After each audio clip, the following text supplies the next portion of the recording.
Watch this video from mid-April. State Senator Joe Seng is about to cast a vote. Watch his wife and Legislative Clerk Mary talk to him. Physically help him vote.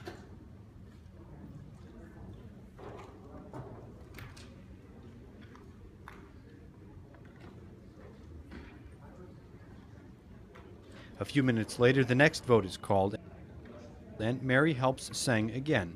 Less physical help is needed this time around. There's nothing in the Senate rules preventing Mary from helping Senator Seng cast his vote, but it raises the question, does Seng fully understand what he's voting for? 2 years ago, Seng announced he had a brain tumor. It was removed in 2014, and Seng said he underwent chemo and radiation. As he planned, Seng returned to the Senate the first day in 2015. He sponsored 8 bills and a couple of resolutions. But this year, Seng has not sponsored any new bills, and minutes from his Agriculture Committee show his vice chair ran all the meetings this year. Seng also participates less on his other committees. We saw him casting voice votes in February, but he didn't talk to anybody. At another committee hearing in April, Seng talked with other senators, but on some bills, he didn't vote at all. All those in favor say aye. Aye. Those in favor say aye. Aye. Aye. Court records show Seng's ability to care for himself was questioned starting in July last year. His daughter filed a guardianship and conservatorship case.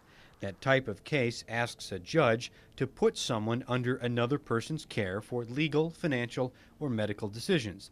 In some cases, people under a guardianship can lose their right to vote. Fellow state senators Tom Courtney and Wally Horn both filed affidavits in the case. So did Seng's wife and other family members. We can see that on the docket report. We can't see inside any of the files because Joe Seng's lawyer had the judge seal it. Seng's daughter had the case dismissed in the end, but did it in a way that it could be brought again. Seng's daughter also filed an elder abuse case naming Seng's wife and clerk Mary as a defendant. Because of privacy law, we can't look at the entire case file, but this code on the front makes it clear that it's an elder abuse case.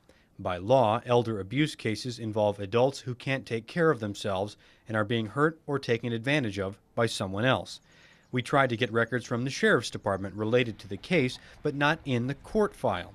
But after being tipped off to our open records request, Seng's attorney was granted a request to seal any and all documents related to the case, including police reports. We don't know what's in the case. We don't know what the Sheriff's Department found. But we do know it's an elder abuse case filed by Seng's daughter with Seng's wife, Mary, named as a defendant.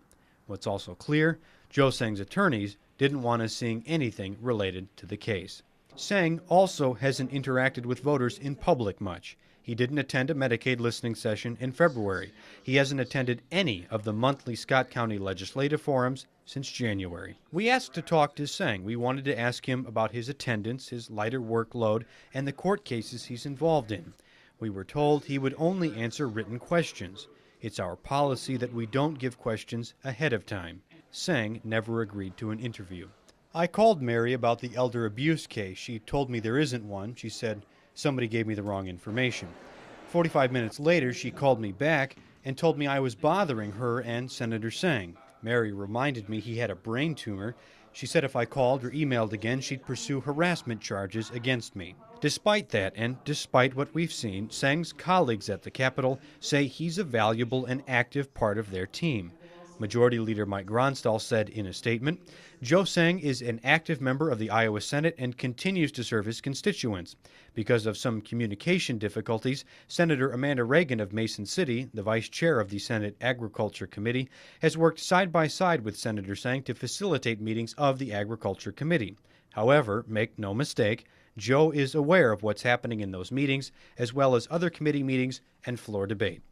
Senator Tom Courtney, who submitted an affidavit in Seng's guardianship case, said all the senators are trying to help Seng as he recovers. The ranking Republican on Seng's Ag Committee, Senator Dan Zumbaugh, said the same thing. All senators are working with him as he works through his recovery.